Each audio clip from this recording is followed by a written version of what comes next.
déjà fait, prenez un instant pour vous abonner à notre page et n'oubliez pas de cliquer « Aimer » avant la fin de l'enseignement.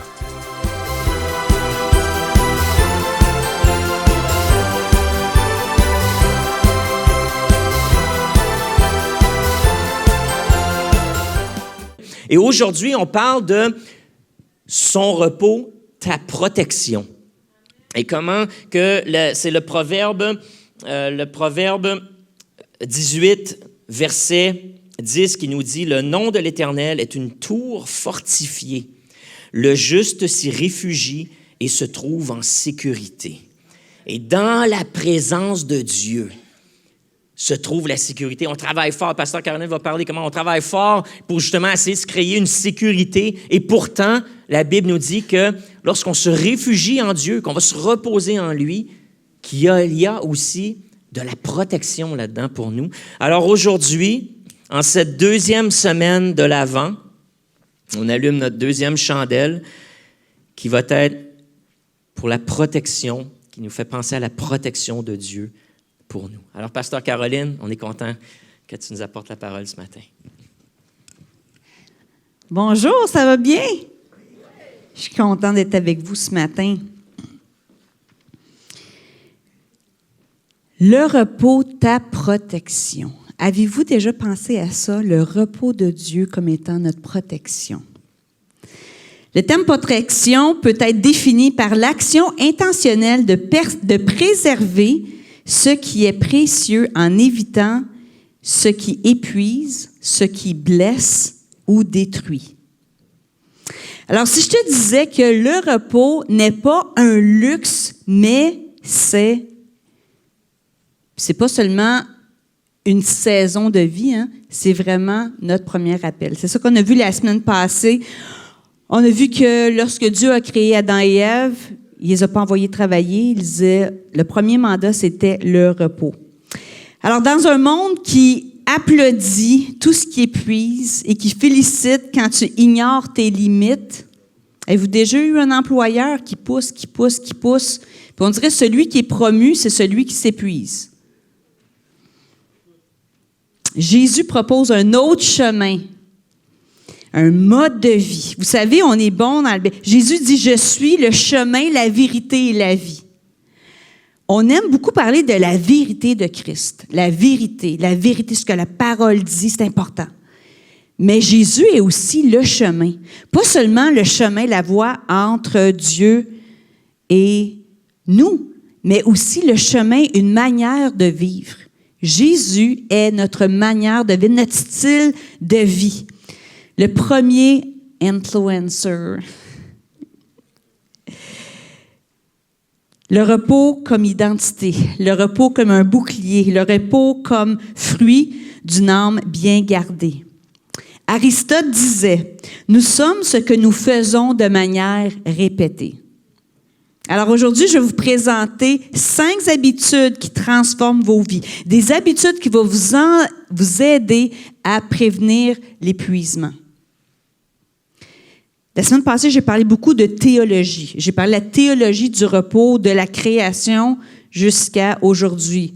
Maintenant, je vais parler vraiment des modes de vie pratiques, des choses pour vous aider à vivre dans le repos. Parce que Jésus a dit, « Je suis venu pour vous donner... » Tu montrais ça? Juste un petit peu, Pascal, ici. « Je suis venu pour vous donner la vie et la vie en abondance. » Mais je ne sais pas, moi, souvent, je me sens en mode de survie. Si Jésus est venu pour nous donner la vie en abondance, est-ce que vous sentez toujours que vous vivez la vie en abondance, que Jésus parle à chaque moment de votre vie? C'est-tu juste moi, là? Non, hein? Des fois, c'est plus, on subit un peu la vie, puis là, on a des moments de oh, « Oui, Seigneur, c'est ça la vie abondante. » Dans un moment de louange, mais comment vivre la vie abondante comme un style de vie? Merci. Alors, 5 habitudes. Premièrement, c'est de protéger le sabbat rigoureusement. Deuxièmement, cultive le silence et le calme intérieur. Troisièmement, établis des limites claires. Quatrièmement, deviens un apprenant curieux, sans répression et sans jugement. Et numéro 5, c'est le lâcher-prise. Alors, vous êtes prêts? Premièrement, Protège ton sabbat rigoureusement. Je ne vais pas en parler énormément, parce que je n'ai parlé la semaine passée, mais je le dis avec rigueur. Protégez votre sabbat rigoureusement, vigoureusement, avec force, énergie, intensité, conviction et détermination.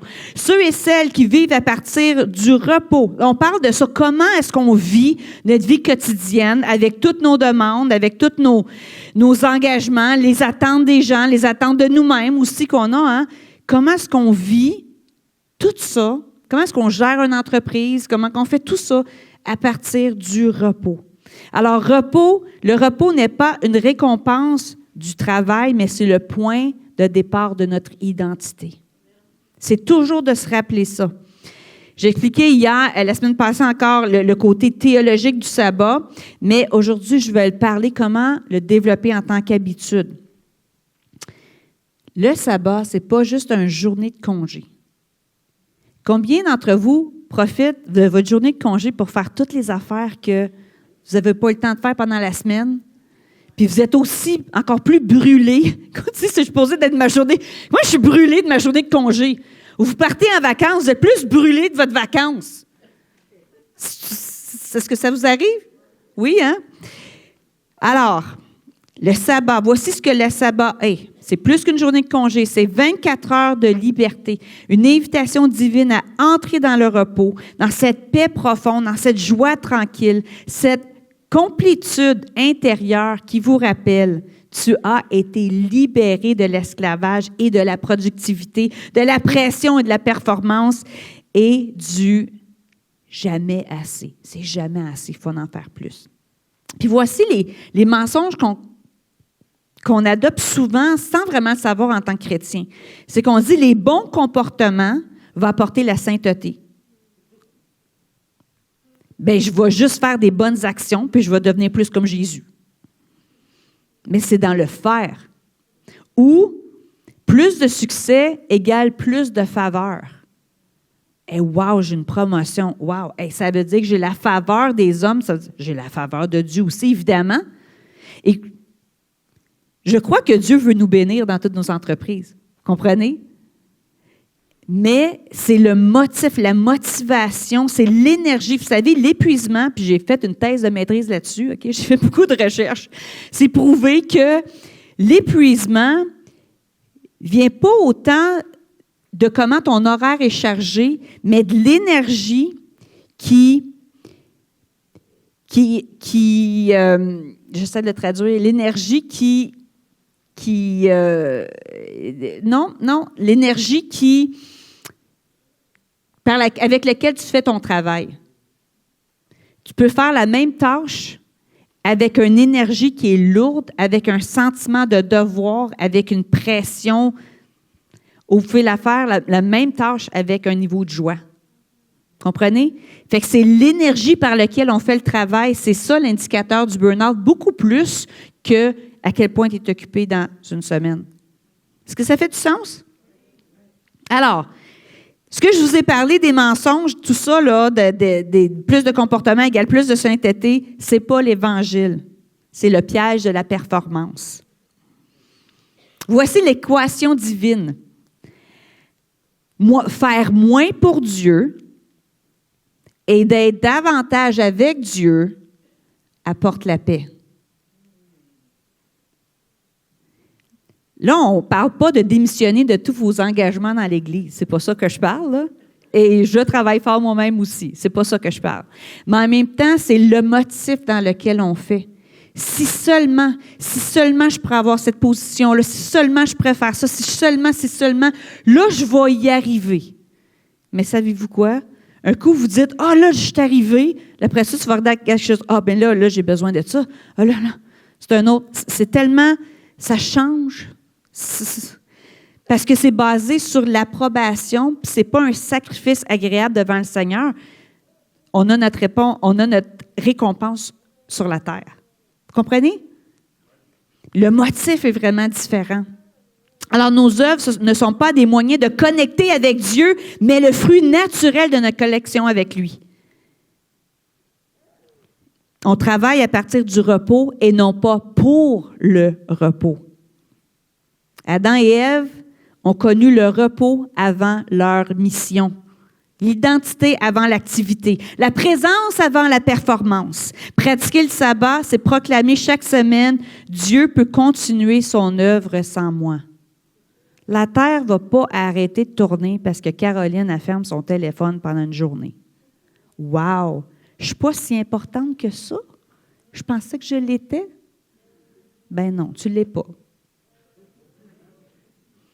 Tu ne réponds pas au téléphone pendant une journée, tu te retires. C'est-tu un petit son de bébé qui fait « Oh, c'est tellement... » Oui, non, j'aime ça. Il ne fallait pas arrêter, j'aime ça. C'était tellement doux. L'autorité aussi spirituelle des enfants de Dieu vient de leur union avec eux et de leur repos, non de leur épuisement pour lui.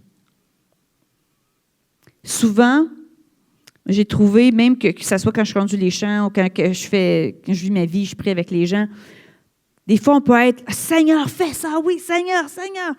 Mais quand on arrive dans une place de repos, c'est là que l'Esprit de Dieu se manifeste encore plus puissamment parce qu'on réalise « Seigneur, c'est toi qui vas faire l'œuvre. Fais ce que toi, tu veux faire. » Puis ça nous amène à une place vraiment d'humilité.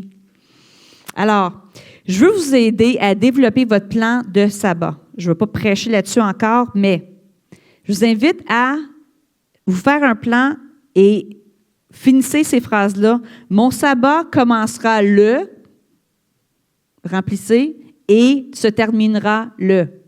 En passant, le sabbat, moi, c'est très rare, je peux avoir un sabbat du matin au soir. Ça arrive, mais pas tout le temps. Souvent, c'est du souper à l'autre souper. C'est correct aussi. Puis si vous dites, moi, je n'ai jamais pris de journée de congé, commencez un après-midi, un soir, commencez à quelque part. Mais quand je fais de l'accompagnement avec des gens qui me disent « Ah, je suis tellement occupée, j'ai tellement pas le temps pour le sabbat », j'ai dit « OK, commence à prendre note, au lieu de juste le planifier dans ton calendrier, prends note de tout ce que tu fais dans une semaine.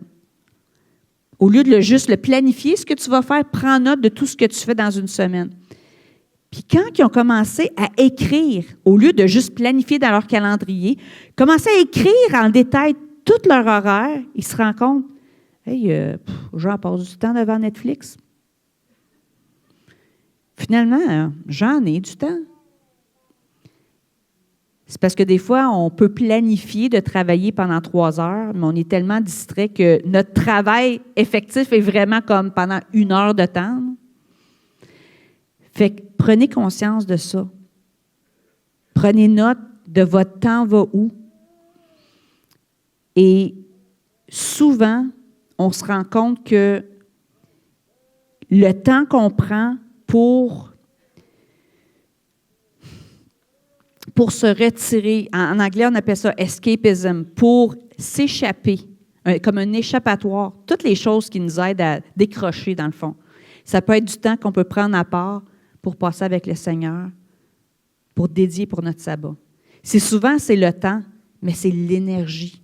Des fois, on est tellement fatigué qu'on est mieux décrocher que s'accrocher à Dieu. Et tout le monde dit « Ouh! » OK. Numéro 2. Choisissez ce que vous ne ferez pas à votre sabbat, pendant votre sabbat. Moi, je l'ai dit la semaine passée, je ne vais pas chez Costco durant mon sabbat. Ça me vole ma joie. Il y a trop de monde, c'est pas... Choisissez qu'est-ce que vous ne ferez pas pendant votre sabbat. Il y a certaines choses, on ne fera pas des grosses rénovations pendant le sabbat. Non. Tu sais, des choses qui vous têtent du jus, là. Faites pas ça pendant votre sabbat. Qu'est-ce que vous allez faire aussi pendant votre sabbat? Prenez cette décision-là. Des gens avec lesquels vous pouvez connecter. Savez-vous s'il y a des gens qui vous drainent vraiment, là, qui sont très demandants? Ça peut être un membre de la famille que vous aimez quand même, mais que, tu sais, la personne est en crise tout le temps, puis c'est difficile. C'est pas de la sortir de votre vie, mais c'est correct que vous la rappelez après votre sabbat. Comprenez-vous? C'est l'idée de protéger votre énergie, d'enlever tout ce qui vous tête du jus, qui est drainant, pour s'approcher de Dieu et faire des choses, dans le fond, qui est vivifiante pour vous, qui est la récréation. La récréation, c'est pour se recréer. OK. Aussi, comment est-ce que je dois me préparer pour le sabbat?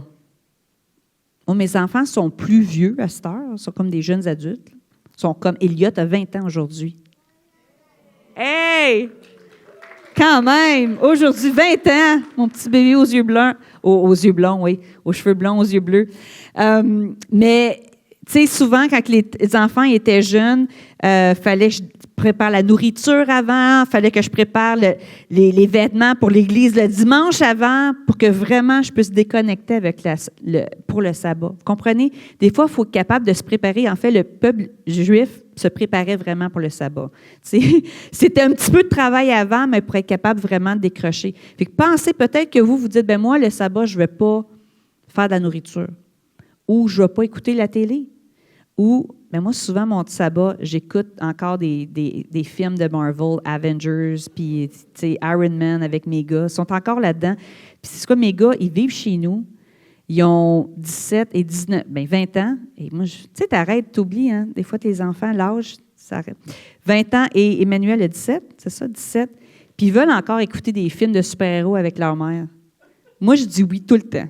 Okay? Je le sais que cette fenêtre-là, elle ferme, ça sera pas long, là. Ils vont se faire des blondes et des chums, fait que là, ils demandent de se coller sur le divan avec leur mère. Je dis oui tout le temps. Même si j'ai vu Iron Man pour la 88e fois, je dis oui. Fait que je fais ça pendant mon sabbat parce que ça me remplit l'âme. C'est la connexion avec mes enfants, c'est important. Puis ça m'aide à nourrir ça, OK? Alors, le sabbat, j'ai prêché sur le sabbat la semaine passée, pourquoi c'est important, mais je veux vraiment que vous mettiez un plan en place cette semaine. Vous êtes d'accord? Alors, quand est-ce que vous allez le faire? Qu'est-ce que vous allez faire? Qu'est-ce que vous n'allez pas faire? Comment vous allez vous préparer? OK. Deuxièmement, cultive le silence et le calme intérieur. Une autre habitude pour vivre à partir du repos dans un monde qui n'arrête pas, c'est de cultiver le silence et le calme intérieur. Pratiquer le silence, c'est comme d'appuyer le bouton « Ne pas déranger » pour ton âme, te permettant de concentrer ton attention et ton énergie sur Dieu seul. Alors, on a des temps de solitude, c'est de se retirer, comme Jésus l'a fait, pour rechercher la clarté, écouter, se connecter avec le cœur de son Père. Est-ce que vous passez du temps seul? Des fois, on voit ça négatif, hein? L'isolation, ce n'est pas la solitude. S'isoler, c'est d'être comme séparé du monde et c'est souvent vu d'une manière négative. Mais la solitude, c'est choisir d'être seul avec Dieu. Pas d'être seul au monde, mais d'être seul avec Dieu. La solitude, c'est important. Les rythmes de retraite, des espaces, que ce soit quotidien, hebdomadaire, alors que vous allez planifier votre calendrier pour l'année prochaine, planifiez des temps de retraite. Pascal et moi, tous les deux, on a une semaine de retraite individuelle. Lui, souvent, il va jeûner tout seul dans une cabine en décrépitude. Là. Il est très content avec ça. Moi, moi, je suis pas comme ça. J'ai besoin d'être sur le bord de l'océan, quelque part. Moi, je jeûne pas pendant ma semaine. Là. Je jeûne chez nous, mais dans ma semaine, comme ça, j'aime bien me faire traiter. J'aime être dans un endroit qui me rafraîchit. Okay? C'est ma semaine de réflexion, de solitude. On a aussi des semaines planifiées en couple. Du temps en famille de planifier, mais c'est important. Puis en fait, d'habitude, au mois de février, Pascal devient un peu...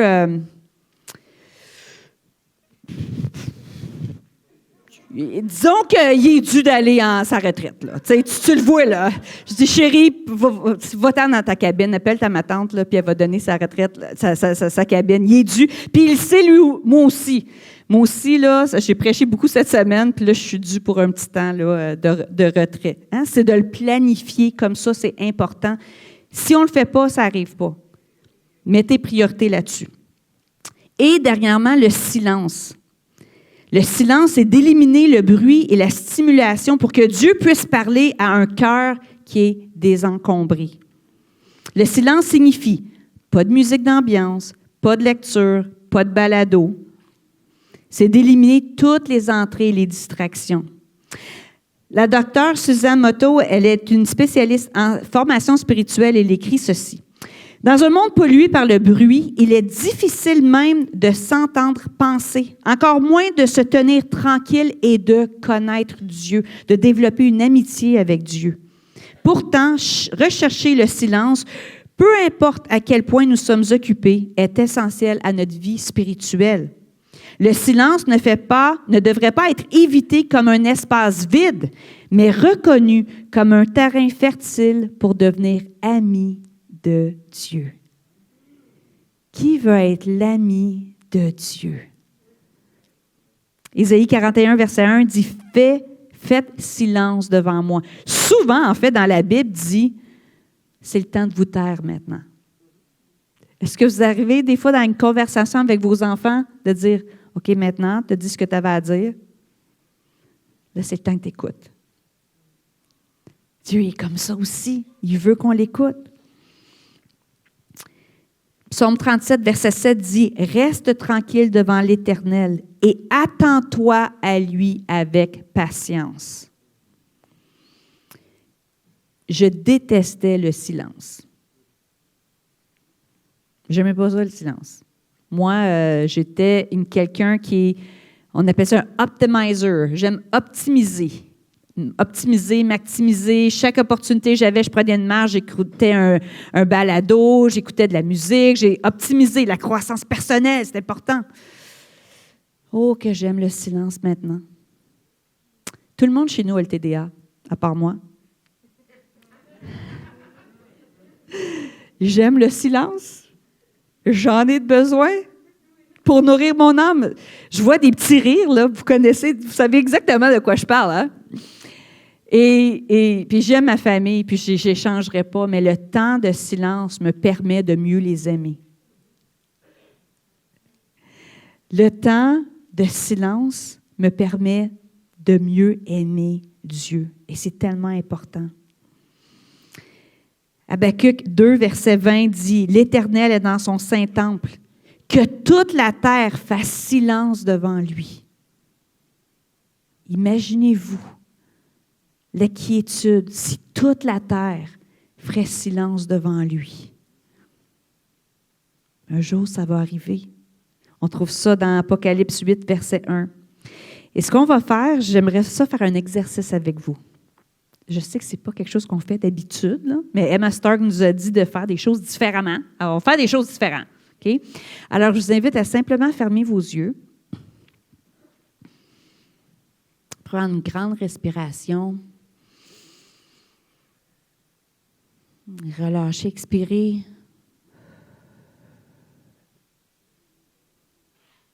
Juste respirer. Expirer.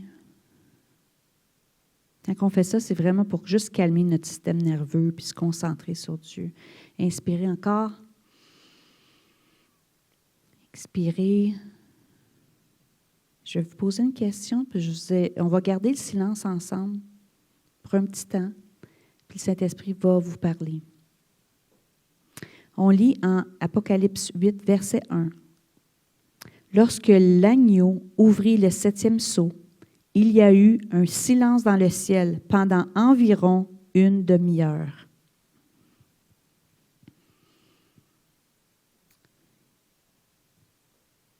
Demandez, Saint-Esprit, révèle-moi qu'est-ce qui se passe dans cette demi-heure de silence.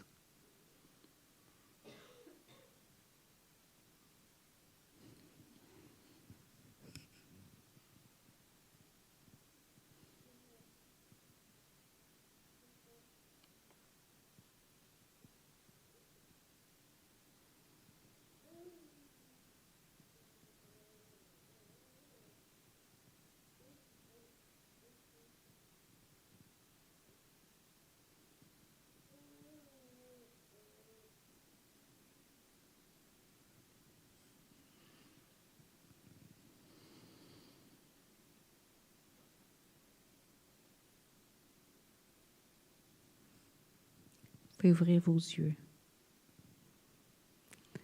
C'est pas quelque chose qu'on fait souvent à l'Église, hein? Qui aurait pu rester comme ça longtemps? Oui, hein? Qu'est-ce que j'aimerais... on va faire un petit peu d'interaction qu'on ne fait pas souvent le dimanche, mais je trouve que c'est important. Quelqu'un qui aimerait partager ce que vous avez, la révélation que vous avez eue par rapport à qu'est-ce qui se passe pendant cette demi-heure-là de silence au ciel? Demeurer dans son amour, oui. Oui.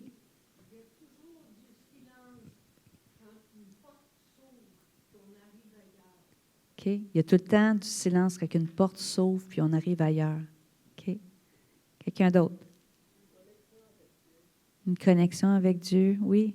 Amen. Oui. Un renouvellement d'énergie, oui. Quelqu'un d'autre? Oui.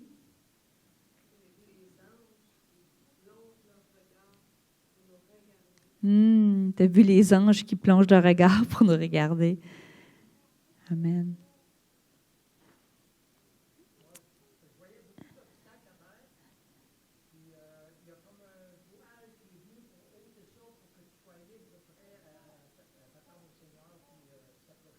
Oui, c'est beau.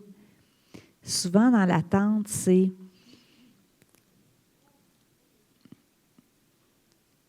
Je pensais, quand tu penses aux mini-chrétiens, tout le monde attend la note. Noël, Noël. Tout le monde s'attend à ça, hein? Mais si on était pour attendre juste avant la note, c'est une anticipation dans le ciel. Mais qu'est-ce qu'il va faire? Le Dieu créateur de l'univers. Moi, c'est comme ça que je l'interprète. Mais chacun d'entre nous, vous voulez savoir qu'est-ce que votre pasteur fait dans son repos? C'est ça que je fais dans mon repos. Je prends un verset de la Bible et je me dis, Saint-Esprit, qu'est-ce que tu veux me dire à propos de ça? Puis je ne parle pas, parce que je parle beaucoup dans ma vie. Et j'aime parler quand même. Mais dans mon temps avec le Seigneur, on dirait que je parle de moi. En vieillissant, plus que je vieillis, plus que je parle moins. Plus je veux juste l'écouter. Tu sais, plus que tu vieillis, tu matures, tu te rends compte que tu ne connais pas grand-chose. Puis tu te dis, Seigneur, je veux t'écouter. Amen. Aussi, ce que ça fait dans le silence, ça devient une pause révérencieuse avant que Dieu agisse. Ça peut être un réajustement divin, un soulignant le poids de ce qui s'en vient. Un silence symbolique mettant en valeur l'émerveillement, l'attente et la pesanteur de la présence de Dieu dans le silence. Le silence, c'est un beau cadeau. Puis peut-être vous dites, mais moi, Caroline, je ne suis pas habituée au silence. Écoute, j'ai été de même la majorité de ma vie, je dois dire. Juste parce que je me disais, le temps est tellement court, puis je veux tellement optimiser mon temps tout le temps, que des fois, je me perdais tellement des belles opportunités. Fait que comment j'ai commencé à passer du temps dans le silence? Je mettais une minuterie à 10 minutes, puis tu sais, je vais être dans le silence pendant 10 minutes, puis je regardais par la fenêtre dehors. Puis après ça, j'ai commencé à fermer mes yeux. Mais juste cet espace-là de silence, c'est le silence entre les notes qui crée la mélodie de notre vie. Sinon, c'est de la cacophonie.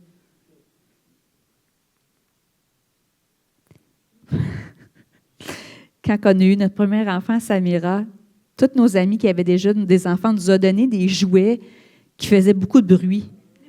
Puis là, ils nous riaient d'en face. Nous, on ne savait pas qu'est-ce qu'ils disaient. « Ah, vous allez voir, vous n'allez pas nous aimer tout à l'heure. » Parce que les enfants, bang, bang, bang, bang, bang, bang, bang, comme n'importe quoi. C'est du bruit, hein? Qu'est-ce qui fait la mélodie? C'est le silence dans les notes. Une symphonie est créée de silence.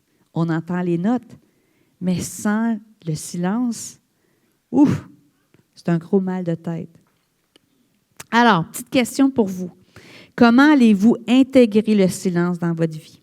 Quel rythme de retraite aussi allez-vous prioriser dans votre agenda? On parle pour être capable de vivre notre vie à partir d'un repos. Vous savez, le silence et les retraites nous forcent à ralentir. Et lorsqu'on ralentit, c'est là qu'on se rend compte que, peut-être que je ne devrais pas dire oui à ça.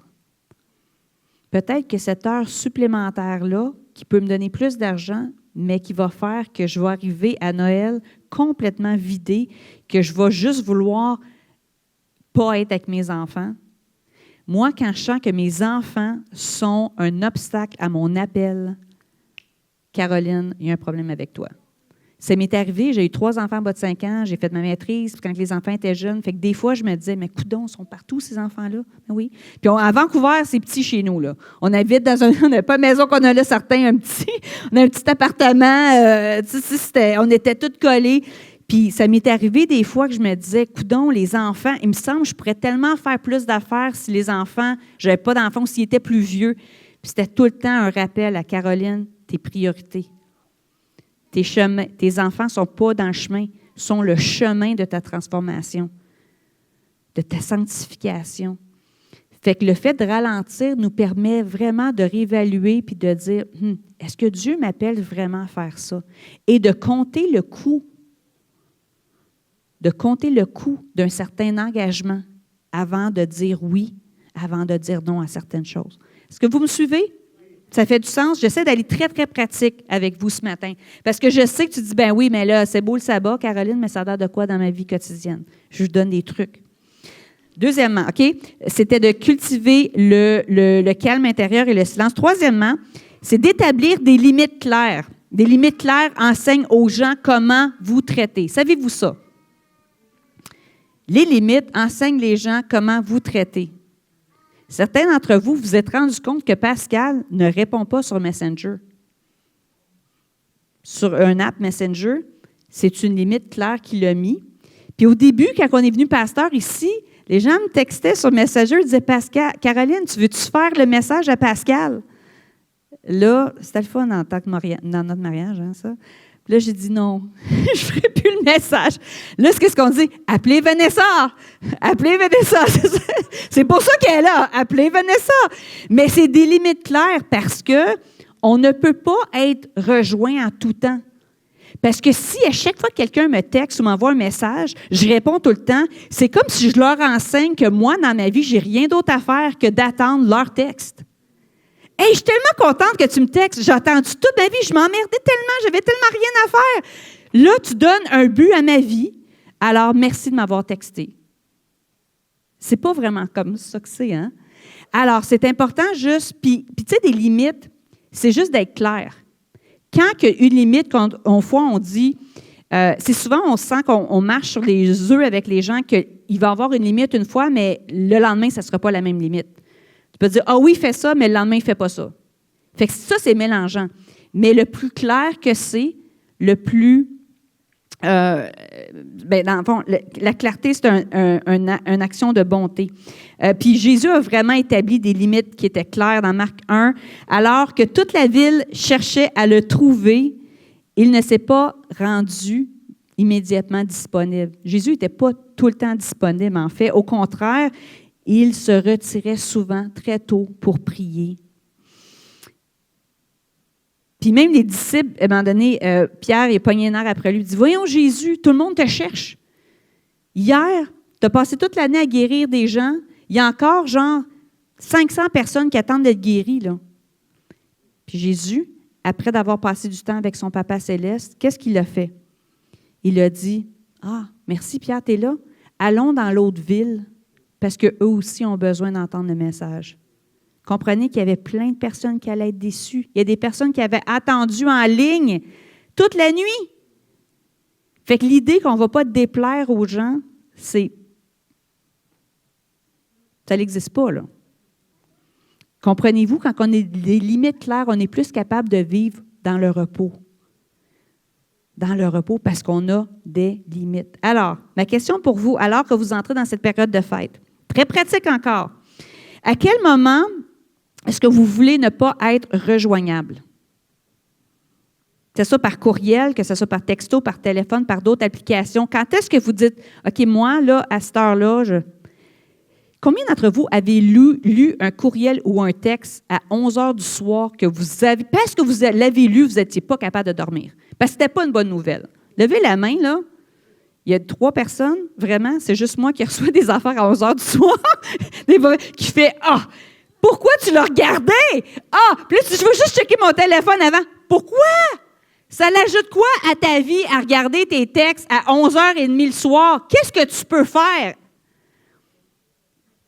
Je peux-tu avoir un Amen? OK?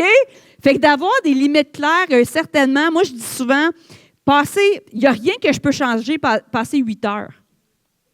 Passer 8 heures du soir, il n'y a rien que je peux changer, à moins que mes enfants, genre, j'ai besoin de venir me chercher de travailler après d'avoir travaillé. Des choses comme ça. Mais vous comprenez? Puis c'est pas un manque d'amour. C'est qu'à ce temps-là, tu ne peux pas rien faire de toute façon. L'acte d'amour, c'est d'être capable de recevoir, que ce soit une complainte, une demande, dans un temps que tu es plus disposé, pas complètement fatigué, puis tu es capable de dormir. On suit? Alors, mettez juste des limites claires là-dedans. Et je vais vous dire, c'est libérateur. Pour moi, ça peut ressembler à aucun courriel après 8 heures, éteindre tous les appareils de médias sociaux et tout ça après 10 heures ou avant, d'avoir un samedi sans écran, juste d'avoir des rythmes comme ça, c'est important. Et le but, c'est quoi? Le but, c'est de vivre dans le repos. Je sais que Jésus, il n'y avait pas les médias sociaux, mais c'est quand même des habitudes que lui avait de se retirer, de mettre des limites. OK? Quatrièmement, c'est deviens un apprenant curieux sans répression ou de jugement, surtout dans ta vie émotionnelle. Je vais répéter le point pour ceux qui aiment prendre des notes, qui trouvent que je vais trop vite. Oui? Deviens un apprenant curieux, sans jugement ou répression. On voit dans la Bible, Jésus a pleuré dans le deuil, il a tremblé dans l'angoisse, il a été bouleversé, il a ressenti la peur, il a exprimé de la colère, il a éprouvé de la joie, il a ressenti de la compassion, il a vécu même la frustration. Des fois, il était frustré avec ses disciples. Là. Vraiment, là, tu me poses encore cette question-là? Vous êtes encore en train de compétitionner, vous n'avez pas compris que vous allez tous mourir martyrs, là, comme moi, là? Parce que le mot « témoin » veut dire « martyr ». Vous serez mes témoins par toute la terre, c'est ça que ça veut dire. Il y avait tellement une incompréhension. Mais Jésus a ressenti profondément et il est un modèle pour notre santé émotionnelle. Les gens qui développent leur intelligence émotionnelle plutôt que la fuite émotionnelle, c'est vraiment ceux qui sont capables de vivre dans le repos. Et soyez curieux de vos émotions. Au lieu de vous juger, pourquoi je me suis fâchée encore? Là? Pourquoi j'ai fait ça encore? J'ai réagi encore comme ça. Pourquoi? Condamner soi-même, condamner les autres. Soyez curieux. Pourquoi est-ce que c'est venu me chercher comme ça? Je dirais que Pascal et moi, depuis qu'on fait ça, ça a réduit la grande majorité de nos chicanes. Au lieu de commencer « Ah, c'est toi! Non, c'est toi! C'est toi! » De dire « Pourquoi est-ce que je réagis comme ça présentement? Pourquoi je suis tout énervée, là? Qu'est-ce qui se passe à l'intérieur de moi? » Ça nous permet de s'assumer, premièrement, et d'être curieux au lieu de se juger. Puisque quand on se juge, c'est de la condamnation, puis c'est comme encore. J'ai besoin encore de la sanctification. Au lieu d'être juste curieux, qu'est-ce qui se passe à l'intérieur de moi? Je pensais que c'était des livres. Finalement, c'est comme un autre plure d'oignons qu'il faut que j'enlève, puis c'est correct. Seigneur, continue à me guérir. Je suis encore en cheminement. Savez-vous quoi? On est tous en cheminement. Je suis encore en cheminement jusqu'à temps que je rencontre Jésus. Et merci à ma famille et tous ceux qui me côtoient d'être gracieux envers moi parce que je ne suis pas arrivée. Je suis encore en cheminement. Comprenez la différence d'énergie quand on vit la vie à partir du repos de « Hey, je suis en cheminement », puis d'être curieux à propos de notre vie émotionnelle, nos réactions, au lieu de se juger. C'est lourd, se juger, le fardeau, la pression qui nous écrase. Ça fait vraiment une différence. Êtes-vous avec moi ce matin? Est-ce que ça vous aide pratiquement à vivre dans le repos? Souvent, les gens pensent du repos, il faut juste dormir plus. Mais avez-vous été super fatigué, incapable de dormir? Parce que vous êtes tellement agité intérieurement. Là. Fait que le sommeil, c'est un produit d'une vie reposée. Oui. Amen. Merci. Le sommeil, c'est le produit d'une vie reposée. On peut être super, dire, j'ai besoin de dormir. Souvent, quand je chemine avec les gens, c'est quel repos, puis j'en ai parlé dans une retraite que j'ai faite cette semaine, quel repos est-ce que tu as besoin? Des fois, c'est social, des fois, c'est émotionnel, des fois, c'est spirituel. Ça, c'est un autre sermon, là. Je ne peux pas tout parler de tout ça aujourd'hui, mais c'est vraiment un sujet qui me passionne parce que de nature, moi, je pourrais être une femme qui n'arrête jamais. OK? J'aime le travail, j'aime les défis, de moins en plus, je veux en faire plus. Il y a une grosse saison dans ma vie. J'ai un trou dans mon horaire. Tu sais, dans le fond, je prie pour du repos. Roxane, je vais y aller, que tu puisses me voir un peu. Je prie pour le repos. Quand je faisais ma maîtrise avec les jeunes enfants, je me disais, Seigneur, j'ai tellement hâte que ma maîtrise soit finie. La maîtrise finie. Hey, je vais pouvoir voyager, prêcher encore plus. Là, j'ai plein d'invitations qui arrivent. Vous comprenez? Ça devient comme un besoin, une habitude on ne sait pas comment ralentir. C'est tellement important parce que Jésus, lui, il ralentissait, croyez-moi. Et il a accompli sa mission. Alors, le repos émotionnel est vécu lorsque tu fais face à tes traumas émotionnels. On en a parlé avec Pasteur Pascal, il y a quelques semaines. Quand tu comprends les attentes et les non-dits de ta famille d'origine. Certains d'entre vous ont grandi dans une famille où est-ce que, nous, on ne parle pas de ça. Et ça ne vous aide pas dans la vie. Et les choses que vous avez apprises en tant qu'enfant ne vont pas vous aider à devenir la personne mature dans la foi que vous voulez devenir. Ça fait partie du cheminement, de se défaire de certaines choses-là, mais d'être capable de l'assumer. Le repos émotionnel, c'est lorsqu'on démontre la compassion radicale envers soi-même. On est bon d'avoir de la compassion pour les autres. Des fois, là, un matin, j'ai pogné mes nerfs avec... Je pognais les nerfs après tout le monde. J'ai pogné les nerfs après mon mari. Mais il était tannant un peu aussi, là, mais j'ai pogné les nerfs après tout le monde, là, puis j'étais comme... Puis sa fête à Elliott, je me suis couchée tard, c'était une semaine occupée. Puis j'étais super contente d'être là, mais c'est comme, je sais pas, il y avait des affaires plates qui étaient dites, puis j'étais comme, je veux pas, ça me tente pas le matin. Je veux pas vous entendre le matin. J'ai comme pogné les nerfs. Puis... là, j'ai dit, Caroline, là, la condamnation, vous l'avez dit, tu vas prêcher, puis là, tu n'es pas fine avec ta famille. Puis là, il a vraiment fallu que je reçoive, que je me regarde avec la compassion du papa, puis je dis, mais c'est comprenable, cocotte. Tu as eu tellement... Ça fait 9 fois que tu prêches cette semaine. Tu sais, c'est pas tout le temps, là, mais ça fait beaucoup. Puis, tu vas avoir un bon repos après. Réajuste-toi, tu vas passer une bonne semaine. Mais ça, c'est quelque chose que je donnerais à d'autres personnes, mais je ne me donnerais pas à moi-même. Comprenez-vous? La clé de vivre dans ce repos, c'est de donner la compassion à soi-même qu'on donnerait aux autres aussi. Amen? OK. Aussi, le repos émotionnel est vécu lorsque tu permets aux émotions d'être vécues et que tu les traites aussi comme étant des panneaux indiquant tes valeurs et tes besoins. Quand il y a des émotions fortes qui sortent, tu dis, OK, évidemment, j'ai vraiment besoin de repos. Quel est mon besoin? Parfois, disons, si on a un ralliement de famille, puis la moitié ne peut pas être là. Puis là, ça me frustre vraiment. Mais ça reflète une valeur. Pourquoi je suis frustrée? C'est parce que je suis passionnée avec ma famille. Je ne serais pas frustrée si je m'en foutrais. Je ne serais pas frustrée si ça ne serait pas important pour moi. Comprenez?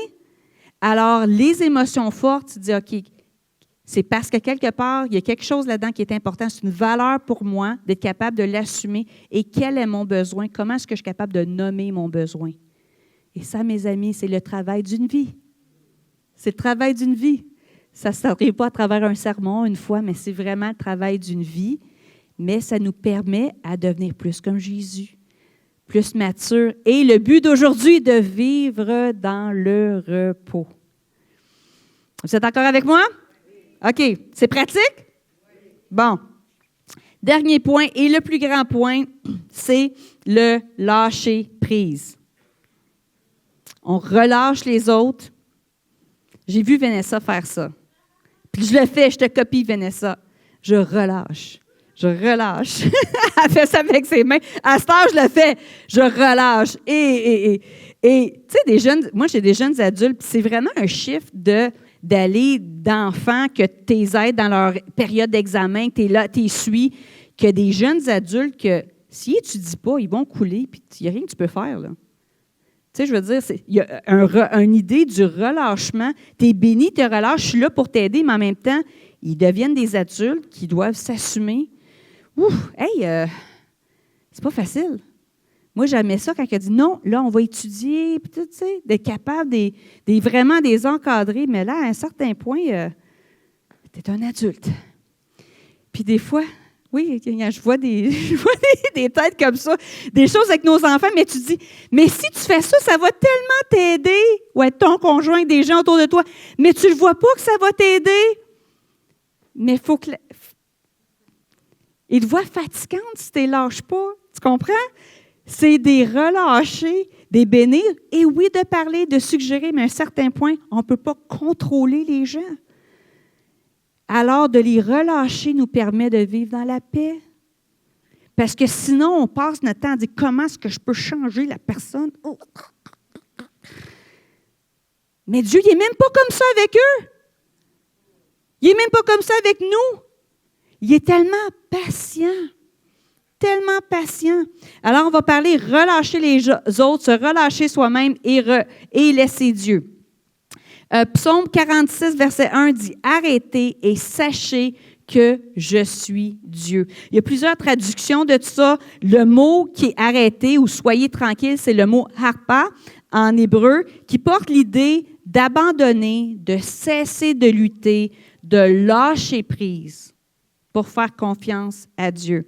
Alors, arrêtez et sachez, souvent on dit arrêtez, arrête de faire des activités. Non, c'est lâcher prise et sachez que je suis Dieu. Des comportements, je vous en parle, savez-vous quoi? Parce que quand on a des ralliements de famille, là, des fois on est confronté à des choses qu'on a juste à dealer avec 1 ou 2 fois par année. C'est pas facile tout le temps. Lâcher prise va vous aider à vivre dans le repos. Lâcher prise. Alors, l'idée, c'est de relâcher les gens et d'être les gens qui ils sont. Relâcher, c'est vraiment une posture de cœur. C'est une libération émotionnelle, mentale et spirituelle. Dieu ne force jamais les gens à faire les bons choix. Et c'est Dieu. Et lui-même ne force pas les gens à faire les bons choix. Il ne force pas les gens à changer parce que l'amour exige la liberté. Alors, relâchez les gens. Laissez-les mal vous comprendre. Laissez-les ne pas vous comprendre. Il y en a qui ne comprendront jamais que je suis une femme qui prêche. Ils ne comprendront jamais ça. Comment qu'on voit dans la Bible pour nous, ils ne comprendront jamais ça. Et j'aurais pu vivre 30 ans blessée de... ça fait 25 ans que je suis pasteur. 25 ans blessée de ça. Et des fois, je l'ai été. Mais c'est que l'idée, on ne peut pas... Tu sais, dans les histoires, il y a des bons puis il y a les vilains. C'est les vilains, hein, les bons, les vilains. On ne peut pas faire de tout le monde qui ne pense pas comme toi les vilains dans ton histoire. Les méchants dans ton histoire. Ça sert à quoi? Même si tu aurais raison, ça change à quoi? Des relâcher, des bénir, d'un grand lâcher-prise. Là. Puis des fois, tu dis, oui, mais même si je le dis une 48e fois avec un accent d'un autre pays, peut-être qu'ils vont comprendre. Non, ils ne vont pas comprendre plus. Il faut relâcher et laisser les gens cheminer. Et qu'on aimerait ça contrôler. Ah! Ça marche-tu quand vous essayez de contrôler le monde? Est-ce que ça marche quand les gens essaient de vous contrôler? Le lâcher-prise, mes amis, vous permet de vivre dans le repos. On avait Emmanuel, lorsqu'il était petit, on parle 6 ans, là. On envoyait les enfants à l'école francophone à Vancouver. Et puis, il y avait une boutique de Noël. Finalement, c'est que tout tous les cossins là, qui étaient dans les maisons du monde. Il apportait ça à la boutique de Noël, il mettait ça sur une table, puis souvent les enfants ils allaient chercher leur cadeau de Noël. Et puis, une année, Emmanuel il est revenu. Écoute, il était là, beaux grands yeux bruns, là, il me regardait. Il était tellement fier de son cadeau qu'il m'avait donné.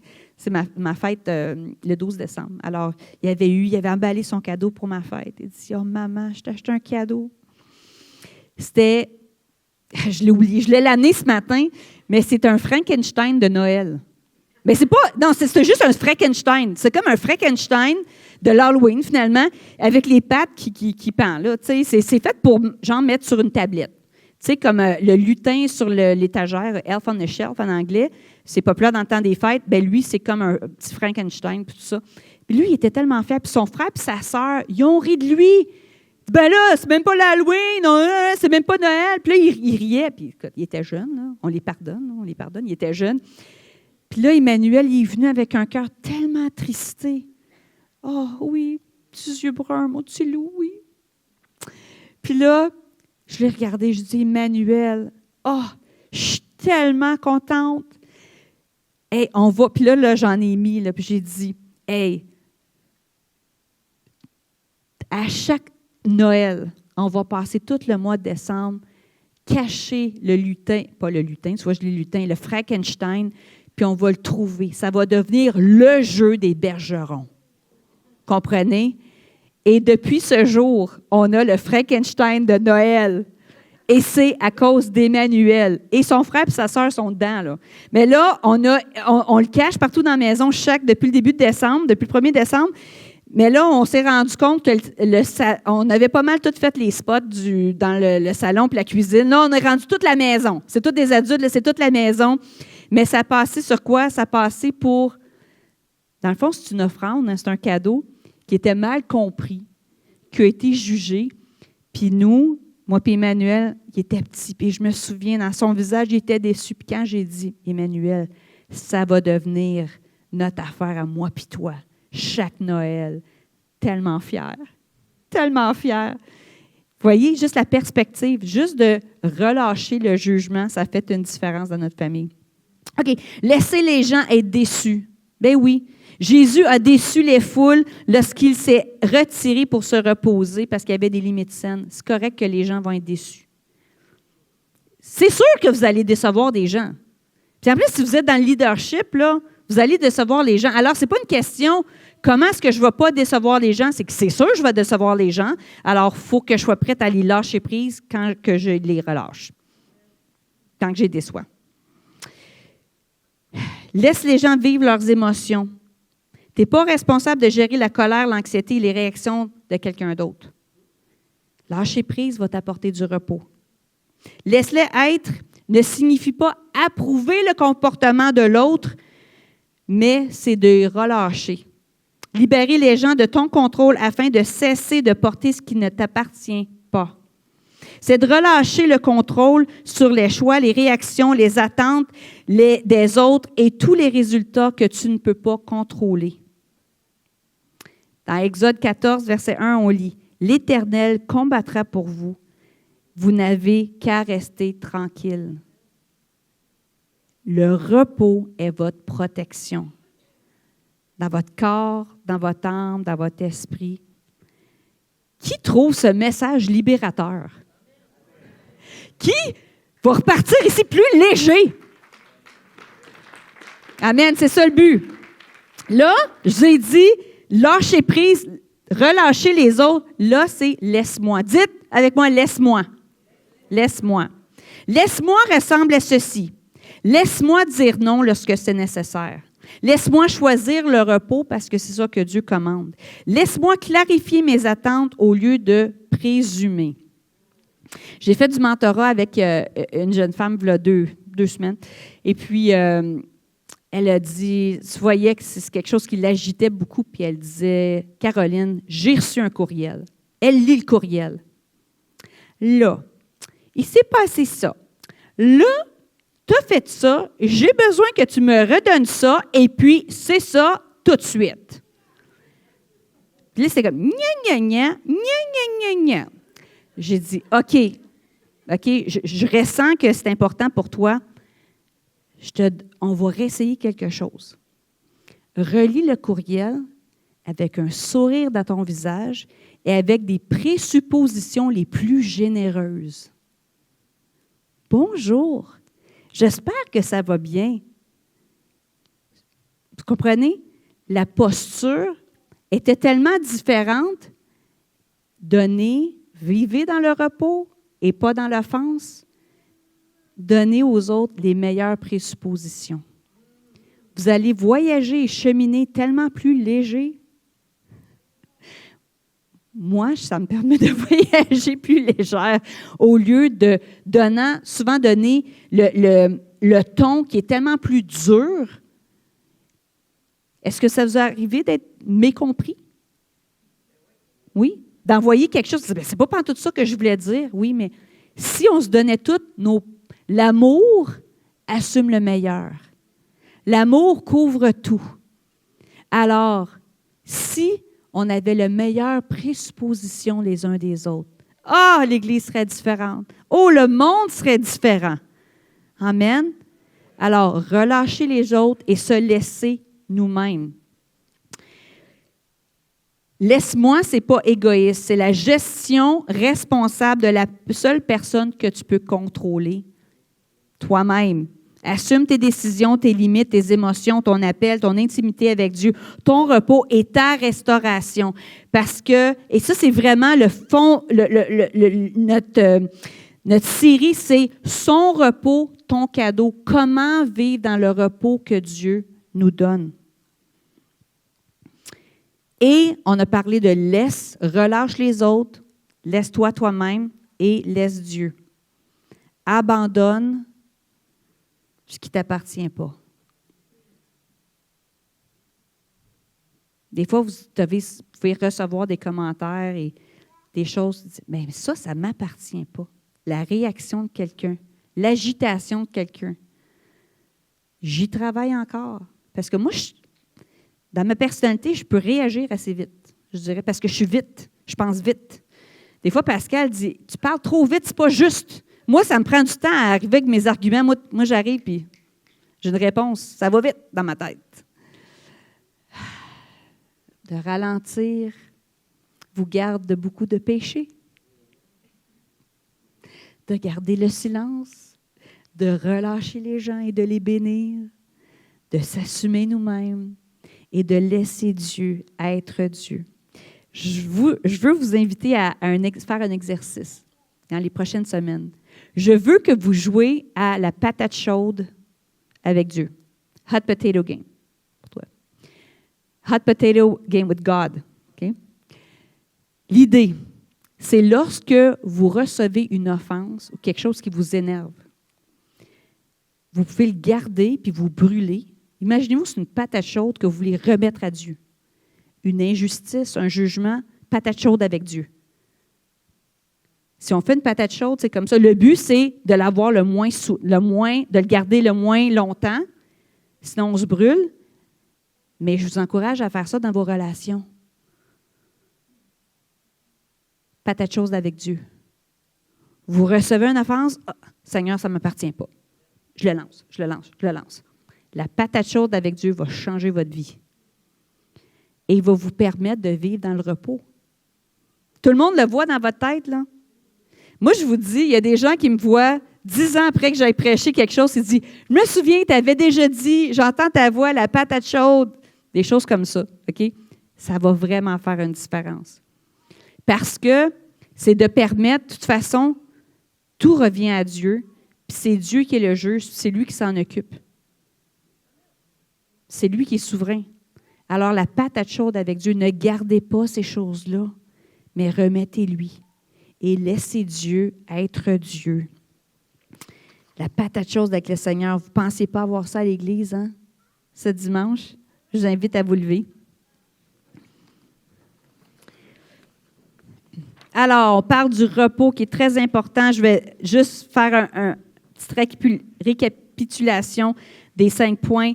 5 habitudes pour te permettre de jouir de la protection du repos, pour protéger ton repos intérieur. Premièrement, protège ton sabbat vigoureusement. Deuxièmement, cultive le silence et le calme intérieur. Troisièmement, établis des limites claires.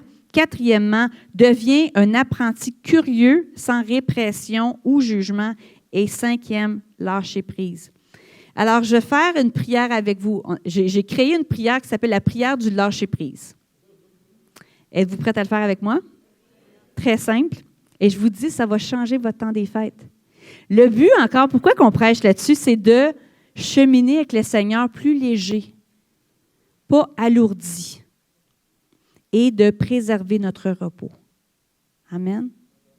Avez-vous déjà vu des situations où est-ce que, moi, cette semaine, j'avais un abonnement. Tu sais, des abonnements, des fois que tu es abonné à quelque chose qui t'envoie. Puis je n'avais pas changé mon abonnement, puis ça fait comme 3 mois qu'il m'envoie la même affaire que je ne veux pas. Là, je commence à perdre ma joie avec cette affaire-là. Là. Mais c'est des détails de la vie, là. On comprend? Fait que revenir au lâcher-prise. OK. Alors, on ferme les yeux ensemble. Seigneur, merci. On fait de la place pour toi. Merci, Seigneur. Et alors qu'on prie, vous pouvez juste le faire avec votre main, le geste de lâcher-prise. Le geste à Vanessa de lâcher-prise. Alors, répète après moi. Seigneur, apprends-moi à relâcher ce qui ne m'appartient pas et à gérer ce qui est mien. Donne-moi le courage de laisser les autres être qui ils choisissent d'être, sans prendre responsabilité pour leurs réactions. Donne-moi la sagesse de nommer mes besoins. Aide-moi à partager ma charge. Aide-moi à porter ma charge, mais jamais celle d'un autre. Enracine-moi dans ton amour, alors que je pratique à la fois l'abandon et la responsabilité. Amen. Amen.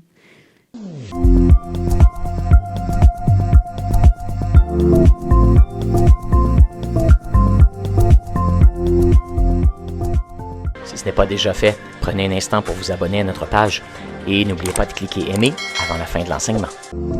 Si vous avez besoin de prière ou d'accompagnement spirituel, n'hésitez pas à communiquer avec nous à l'adresse courriel suivante: sos@lecarrefour.org.